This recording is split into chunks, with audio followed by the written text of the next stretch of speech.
Hello everyone, this is Sumit Kumar and in this video I'm going to talk about आज जो CSR net का exam हुआ है उसके बारे में। मैंने ऑलरेडी उसका एक सॉल्यूशन दे दिया हूँ एक क्वेश्चन का। और इस वीडियो में मैं बात करूंगा कि इस बार का क्वेश्चन का लेवल क्या था और एक्सपेक्टेड कट ऑफ क्या जाने वाले हैं कंपैरिजन टू लास्ट ईयर और उसके भी लास्ट ईयर। तो अभी तक जितना क्वेश्चंस मुझे मिला है और जितने भी स्टूडेंट लोगों से मेरी बातचीत हुई है, तो ये उन्हीं के बेस्ड पे मेरा रिव्यू है, ठीक है। और जो क्वेश्चंस होगा ये मेमोरी बेस्ड पे है, ठीक है। तो जो स्टूडेंट्स को जो याद थे क्वेश्चन जो उन्होंने मुझे भेजे हैं, वो आपको लगता है कि मैंने क्वेश्चन कुछ गलत बोला है तो आप मुझे करेक्ट कर सकते हैं। ओके, ठीक है। तो पहली बात, जितने भी स्टूडेंट से इस बार बातचीत हुई है इस एग्जाम को लेके, सभी का कहना यही था कि इस बार का क्वेश्चन का लेवल आसान से मॉडरेट के बीच में था।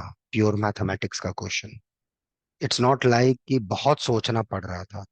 थोड़ा बहुत भी अगर कॉन्सेप्ट लोगों को पता होगा तो उसका क्वेश्चन इस बार बने होंगे। उस बेसिस पे मैं बातचीत करूंगा कि इस बार का क्या कट ऑफ रहेगा। तो पहले तो जो मेरे पास जो क्वेश्चन है, मैं आपको एक एक करके सारे क्वेश्चंस के बारे में बातचीत कर देता हूँ, ठीक है। तो पहला जो क्वेश्चन मुझे मिला है कि एक ग्रुप है ऑफ ऑर्डर 2023, उसके बारे में बोला जा रहा है कि साइक्लिक है, अबेलियन है, सिंपल है, नॉट सिंपल है। इसके बारे में बातचीत हो रही है। तो मेरे ख्याल से लगता है कि ये क्वेश्चन लगभग लोगों ने कंप्लीट किया होगा, जिसको भी पता होगा कि किसी भी नेचुरल नंबर को कैसे तोड़ते हैं प्राइम फैक्टर्स में, और कोई नंबर कब प्राइम होता है इसके लिए क्या क्या क्राइटेरिया है, वो पता होगा तो ये स्ट्रेट फॉरवर्ड क्वेश्चन है। नहीं पता होगा तो पसीने छूटे होंगे, मैं ये भी बोल रहा हूँ। T be a surjective group homomorphism from G1 to G2, and if H is abelian then image is abelian।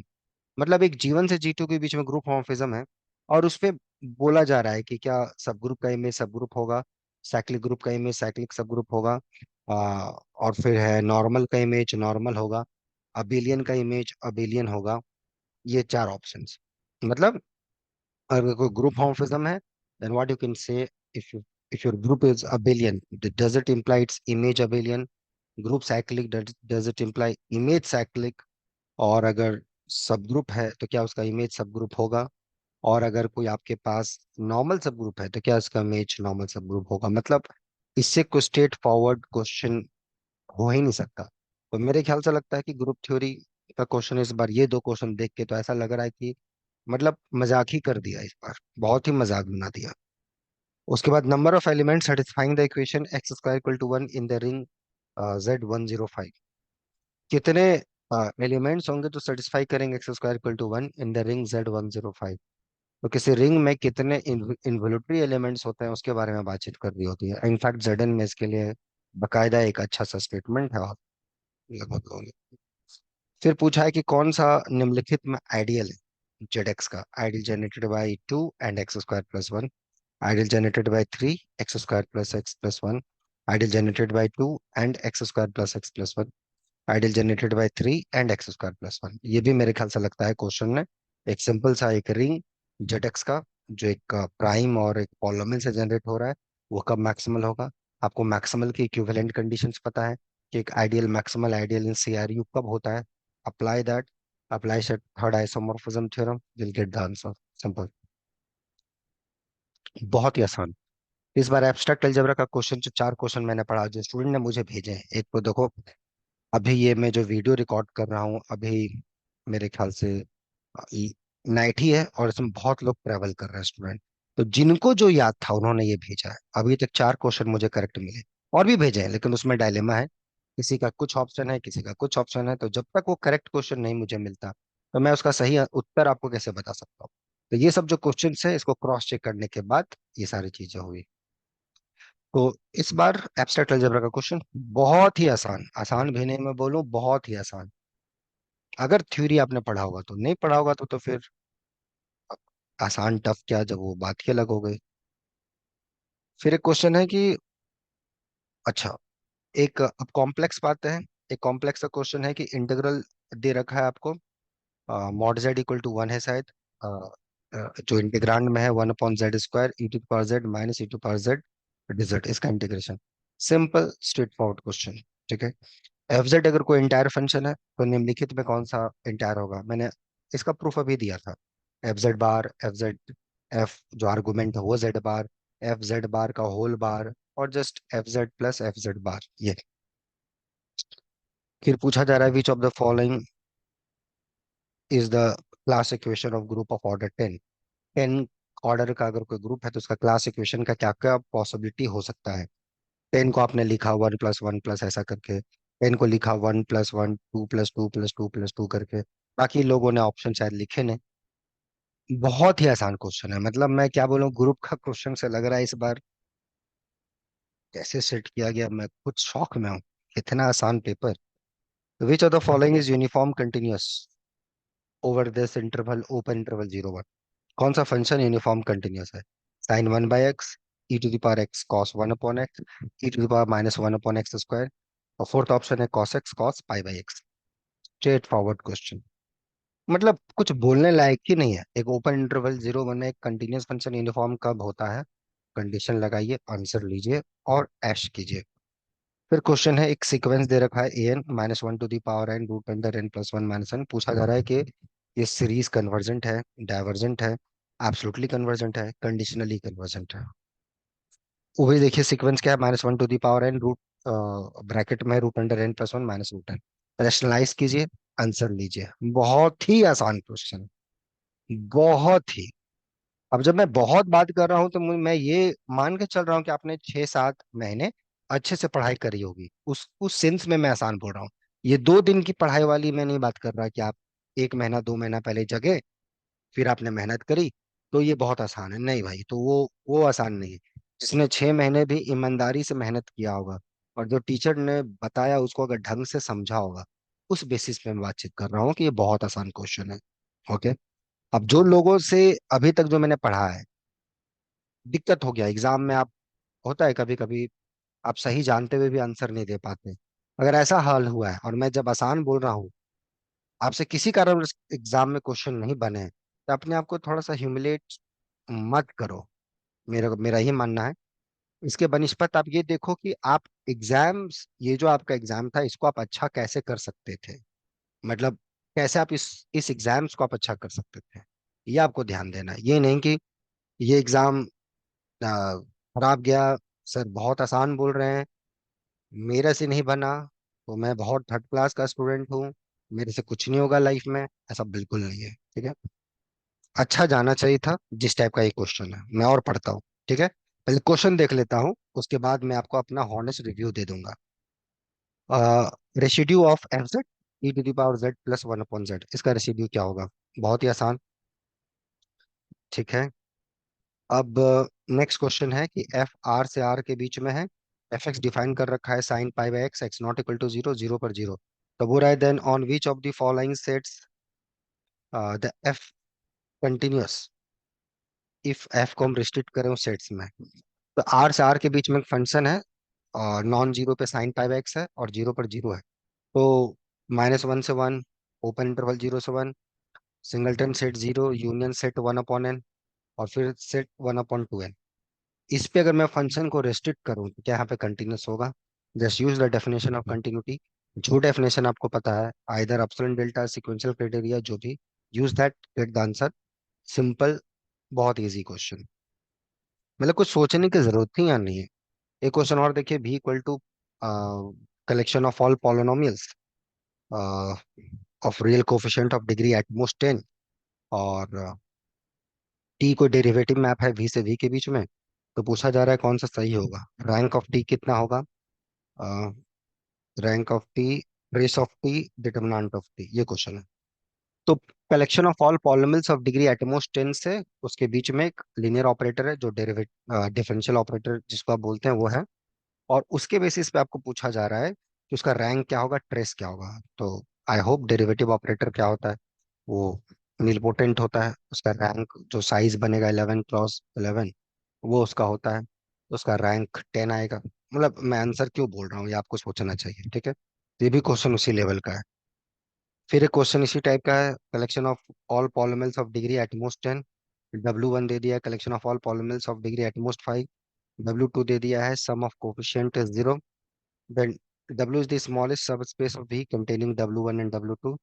Then which of the following is true, dimension of W is at most 10, W is equal to V, intersection is of dimension at most 5। मतलब आपके पास vector space दे रखा है, collection of all polymers of degree 10 over R, उसमें से W1 देखा है collection of all polymers of degree at most 5, W2 रखा है all those polynomial over at most 10 degree जहाँ सम ऑफ कोफिशिएंट 0। इन दोनों को W1 और W2 को कंटेन करने वाला सबसे छोटा सबस्पेस जो है P10 का, क्योंकि दोनों ही सबस्पेसेस हैं P10 के, उसका नाम इसने W दे रखा है और उसका डायमेंशन पूछ रहा है कि डायमेंशन क्या आएगा। ठीक है। और इंटरसेक्शन का डायमेंशन क्या आएगा, W क्या V के बराबर होगा। तो आई थिंक अगर आपने W1 + W2 पढ़ा होगा, कैसे डिफाइन होता है, क्या इंटरसेक्शन होता है, किस केस में क्या चीजें होती हैं, एक सब स्पेस है किसी फाइनाइट डायमेंशनल स्पेस का, उसका क्या रिलेशन होता है डायमेंशंस का, कब दोनों इक्वल्स होते हैं, then you are easily able to answer this questions. तो ये देख के क्वेश्चन में मुझे नहीं लगता कि इस बार इस टाइप का कोई क्वेश्चन जान था। एक क्वेश्चन मुझे और मिला है, जी कोई इनफाइनाइट सेट है and and the axiom of choice holds, then which of the following is true. G is isomorphic to Q, G कोई इनफाइनाइट सेट है and the axiom of choice hold, then which of the following is true? G is isomorphic to Q, G is isomorphic to R, G is isomorphic to G cross G, and G is isomorphic to a power set of G। बहुत ही बढ़िया question, बहुत ही अच्छा question. ये एक अच्छा question मिला यहाँ पर इसलिए क्योंकि एक्सियम ऑफ चॉइस इसने बता दिया, बहुत लोग ये नाम सुने नहीं होंगे। तो Zorn's lemma axiom of choice, these are the same equivalent conditions in the set theory. Okay. उसके बेसिस पे कुछ रिजल्ट्स होते हैं, जैसे हम लोग जितना भी चीज एग्जिस्टेंस पढ़ते हैं, कहीं ना कहीं वो सब एक्सियम ऑफ चॉइस और जॉन्स लेमा से ही डिराइव्ड होता है, ऑलमोस्ट ऑल केसेस में। तो ये क्वेश्चन है कि जी इनफाइनाइट सेट है जहां पे आपका बता दिया है कि एक्सम ऑफ चॉइस होल्ड हो रहा है, उस बेसिस पे मेरे ख्याल से इनफाइनाइट ग्रुप होगा, तभी आइसोमॉर्फिज्म वगैरह का बातचीत शायद हो रहा है। तो G is isomorphic to Q, G isomorphic to R, G isomorphic to G cross G, and G is isomorphic to a power set of G. किसके साथ होगा, तो ये क्वेश्चन को थोड़ा सा मैं टफ लेवल पर रखता हूँ, बहुत लोगों से ये क्वेश्चन एक्सक्यूट नहीं हुआ होगा। ठीक है। तो ये थे क्वेश्चन अभी तक जो मुझे मिले हैं। ओके। ठीक है, एक दो क्वेश्चन मैं और देख लेता हूँ। यस, एक एक क्वेश्चन और है, f(x2 + 3x - 2023)। तो इसके पूछे जा रहे कितने रियल रूट्स होंगे, एक होंगे, दो होंगे, तीन होंगे या नहीं होंगे, ये क्वेश्चन। अब ये क्या है, मीन वैल्यू थ्योरम का एप्लीकेशन है, राइट। अगर कोई, फिर नेक्स्ट क्वेश्चन है, f कोई अगर इंटायर फंक्शन है, उसका modulus less than equal to e⁻y है, तो एफ जेड क्या होगा, F Z C time C⁻⁻I z होगा, F Z equal to C⁻I z होगा। तो दो इंटायर फंक्शन के बीच में अगर कोई इनक्वालिटी होल्ड होती है तो वहां पर कैसा क्या रिलेशन होता है, उस पर बेस्ड एक क्वेश्चन है। तो जो भी लोगों ने कॉम्प्लेक्स एनालिसिस के थोड़ा सा बेसिकली थ्योरेटिकली चीजें अच्छे से पढ़ी होंगी, समझी होंगी, तो ये क्वेश्चन अच्छा सी होगा। समझना भी इंपॉर्टेंट है, केवल पढ़ना इंपॉर्टेंट नहीं कि पढ़ लिए काम कंप्लीट कर लिए, नहीं, जो पढ़ा उसको समझा कितना, क्या समझे उससे आप। तो अगर ऐसा हुआ होगा तो लोगों से क्वेश्चन बने होंगे, नो डाउट। इस टाइप के क्वेश्चंस भरे पड़े हैं मेरे ख्याल से। एक यूएन है, यूएन आपको दे रखा है 1 + n+2, 1 एक 1/n+1 से लेकर dot dot dot 1/n+n, VN दे रखा है 1/n। फिर इसका यूएन का कन्वर्जेंट, वीएन का कन्वर्जेंट, यूएन का लिमिट कहाँ पर है, इसके बारे में बातचीत हो रही है। तो मेरे ख्याल से लोगों ने इसको पुशिट करा होगा। मैट्रिसेस के भी क्वेश्चंस इस बार बहुत ही आसान थे। ठीक है। मतलब लीनियर अलजेब्रा से, तो अभी तक जो हमने देखा रियल जितना हमें मिला, ग्रुप थ्योरी मतलब पूरा एब्स्ट्रैक्ट अलजेब्रा में बोल दूं, पांच छह क्वेश्चन जो मिले अभी तक, वैसे ही कॉम्प्लेक्स के भी जितने क्वेश्चन थे स्ट्रेट फॉरवर्ड, कुछ घुमाव फिराव नहीं। ग्रुप का एक क्वेश्चन मिला जो थोड़ा घुमाने वाला था, बाकी कुछ नहीं। एक इनर प्रोडक्ट का क्वेश्चन आप देख लो, आरएन में दो वेक्टर लिए गए, आरएन से पूछा जा रहा है कि निम्नलिखित में कौन सा इनर प्रोडक्ट होगा। तो बस आप डेफिनेशन देखो कि इनर प्रोडक्ट के लिए हमें क्या चाहिए, व्हेन ए सर्टेन फंक्शन, जो हम डिफाइन करते हैं यू क्रॉस यू से आर के बीच में, वो एक इनर प्रोडक्ट होने के लिए क्या कंडीशन चाहिए, बेसिक्स चार कंडीशन चाहिए, वो देख लो। एक तो यूजुअल इनर प्रोडक्ट दे रखा है, बाकी जो कंडीशन है वो आप चेक करो। तो अगर आपने चीजों के प्रति मेहनत किया होगा ना, तो मैं लिख के देता हूँ आपको, क्वेश्चन आपसे बने होंगे। ऐसा बिल्कुल नहीं हो सकता कि इस बार आप एक्सक्यूज दो कि नहीं बने।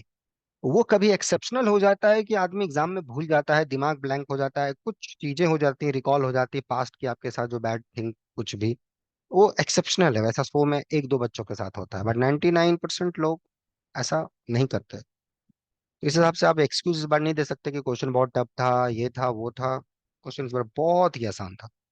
एक क्वेश्चन मैं और देता हूँ इसका प्रूफ। पूछ रहा है कौन सा इंप्लाई करेगा कि सीक्वेंस कन्वर्जेंट है निम्नलिखित में से। बोल रहा है कि पहला subsequence A2n, subsequence A2n+1 and subsequence A3n convergent है, अनलिमिट सेम है। तो क्या ये कन्वर्जेंट होगा सीक्वेंस? सेकंड, इवेंट टर्म वाला सीक्वेंस, ऑड टर्म वाला सीक्वेंस और A3n सीक्वेंस, ये कन्वर्जेंट है। यहाँ सेम लिमिट नहीं बात कर रहा है, तीनों कन्वर्जेंट है। तो क्या होगा? सीक्वेंस कन्वर्ट करेगा। थर्ड है difference of consecutive terms an+1 minus an का absolute value, this goes to zero. तो क्या सीक्वेंस कन्वर्जेंट है? Third, A K N is convergent for all K greater than equal to to.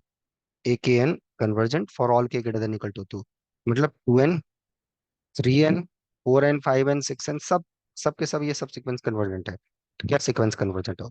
जब sequence convergent होता है तो सब sequence convergent होता है। यहाँ पे उल्टा, सब सीक्वेंस कन्वर्ट कर रहा है ऑफ सर्टेन टाइप्स। तो क्या सीक्वेंस कन्वर्जेंट होगा? अब उसके लिए आप चेक कीजिए।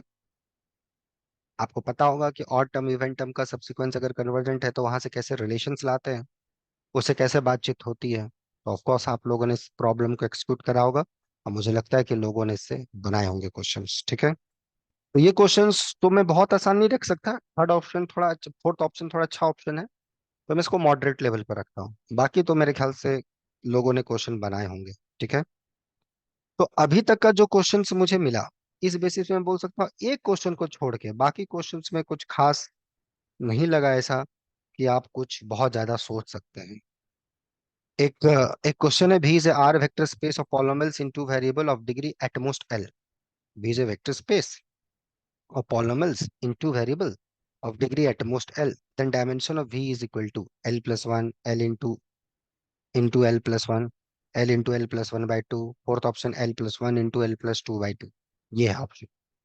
इसके बेसिस पे आपको क्वेश्चन का आंसर देना है। तो अभी तक जो मैंने क्वेश्चन पढ़ा आपके सामने, और आपने भी देखा, ऐसे अभी बहुत सारे क्वेश्चन आ रहे हैं बच्चों के, लेकिन इससे मुझे पता चल गया कि इस बार का लेवल क्या था। तो आप लोग जो सुनना चाह रहे हैं वो मैं बता देता हूँ। इस बार का जो क्वेश्चन का लेवल है, जो कट ऑफ होगा, बढ़ेगा कंपेरिजन टू लास्ट 2 इयर्स। जो क्वेश्चन का लेवल था बहुत आसान था, अगर यही है, हो सकता है इसके बाद के क्वेश्चन टफ हो, मैं ये नहीं बोल रहा। अभी तक जो क्वेश्चन मुझे मिला है, क्योंकि बाकी जो क्वेश्चन जो मुझे मिल रहे हैं उसमें थोड़ा बहुत कंट्रोवर्सी है, इसलिए मैं उसमें बातचीत अभी नहीं कर सकता। इस बार कट ऑफ बढ़ेगा। और क्या रहेगा कट ऑफ? तो जो इस बार का रेंज है वो 107, 108, 109, 1010, इसी के आसपास रहेगा, इसी के नेबरहुड में रहेगा। 105, 110, इसी के आसपास इस बार कट ऑफ होने वाला है आपका जीआरएफ का। ठीक है, पिछले साल अगर 100 था या 98 था, तो उससे 5-7 नंबर इस बार ज्यादा ही होंगे। मैं तो अगर ऐसा लेवल है तो मैं तो 10 पे भी जा रहा हूँ। इसलिए मैं 110, मिनिमम 105 से लेकर 110 के आसपास, इसी के बीच में इस बार कट ऑफ रहेगा जीआरएफ का। नेट मान के चलिए आप उसी से 10 नंबर आसपास आ जाइए, 90, 95 के आसपास ये रहेगा इस बार। 90 नहीं, 95 से 100 के बीच में यहाँ पे इस बार नेट का कट ऑफ होगा। ठीक है, तो इस बार कट ऑफ बढ़ेंगे। इस बार जो आपका कट ऑफ होगा, जो इस बार जो उसके मार्क्स बढ़ेंगे इस बार। ठीक है, तो इसलिए जो स्टूडेंट बहुत अच्छा थ्योरेटिकली पढ़ के गए होंगे और थोड़ा बहुत भी जो जिनका प्रेजेंस ऑफ माइंड वहां पे होगा, क्वेश्चन बनाते होंगे, कोई जान ही नहीं इस बार। ये क्वेश्चन मैं अभी अप्लाइड नहीं देखा हूँ, बाकी चीजें मैं नहीं देखा हूँ अभी तक। जो बच्चों के याद थे, क्योंकि वो ऑलरेडी टेंशन में है, राइट, वो अभी ऑलरेडी ट्रैवलिंग कर रहे हैं, बहुत दिक्कत में है। उसके बावजूद अगर उन्होंने इतना भेजा है तो मैं इस चीज के लिए उनको बहुत धन्यवाद देता हूँ कि उन्होंने इसलिए वैसा काम किया। बहुत लोग टेंशन में भी रहते हैं कि नहीं अच्छा जा पाता, इतना अच्छा एग्जाम होने के बावजूद। कभी किसी का कुछ इशू है, कि किसी के लाइफ में क्या चल रहा है हमें कुछ पता नहीं है ना। तो कभी कभी होता है कि बहुत अच्छा तैयारी करके गए और उसी दिन कुछ ना कुछ है ना एक्सपेक्टेड चीजें आपके लाइफ में हो जाती हैं, जिसकी वजह से एग्जाम आपका खराब चला जाता है। ये भी एक पॉसिबिलिटी होता है। ठीक है, इस सबको भी ध्यान में रखें। लेकिन अगर मुझे ऑनेस्टली बताना होगा तो इस बार का क्वेश्चन का लेवल बहुत आसान था, और कट ऑफ जो मैंने बताया वो। अब नेक्स्ट क्या? जिनका एग्जाम खराब गया, या तो छोड़ दें सब कुछ, हम्म, या फिर से लगे। क्यों खराब गया ये देखें, क्या कमी है, इस चीज को सुधार करें। और उस चीज को अगर सुधार करने के लिए आपको लगता है कि नहीं, मुझे चाहिए कि यार मैं जब बनाता हूँ क्वेश्चन मेरे से बनते नहीं, बनता भी है तो भी मुझे डर लगता है कि यार ये होगा कि नहीं होगा, मैं इसको और अच्छा कैसे करूं, क्या सुधार करूं, वैसा अगर कुछ बातचीत है तो यहाँ पे रेगुलर बैचेस चलते हैं। Online live classes. अगर आप ऑनलाइन पढ़ना चाहते तो ऑनलाइन, ऑफलाइन पढ़ना चाहते तो ऑनलाइन। लेकिन अभी कोविड के बाद most of the students online अपने घर से ही पढ़ाई करना चाहते हैं। तो वो बैचेस चल रहे हैं, रेगुलर होते हैं। अभी दिसंबर में फिर से एग्जाम है, होगा ही दिसंबर में। आपको लगेगा दिसंबर तो भी बहुत दूर है, ऐसा नहीं है। तुरंत चला आता है, तुरंत। अगर अगला एग्जाम आप सीरियस हैं, उसको लेके अच्छा करना चाहते हैं, कहीं ना कहीं चीजों को लेके डाउट में है, डायलेमा में है, मत रखिए। अपने विश्वास रखिए अपने मेहनत पे। मैं बोला ना, ये 2-3 घंटे का जो एग्जाम होता है, इससे आप फ्यूचर, ठीक है, हो जाता है डिसाइड, लेकिन जीवन यही नहीं कि इसी से होगा। और भी बहुत सारी चीजें हैं जहाँ बहुत अच्छा परफॉर्मेंस कर सकते हो। लेकिन अगर गलतियां आपसे हुई हैं, उसको एक्सेप्ट करो, आगे बढ़ो। ठीक है। और आगे ये सारी चीजें ना हो, इसको ध्यान दो। और बाकी क्या करना है, आप खुद समझदार हो। ज्यादा दिक्कत हो, आप मेल करो novelfrom05@gmail.com पे, so that we can contact you. ठीक है। बाकी I wish you best of luck और इसके जो रिजल्ट्स आएंगे। बाकी जो बच्चे जुड़ना चाहते हैं वो मेल करें novelfrom05 पे। सी यू सून, टेक केयर।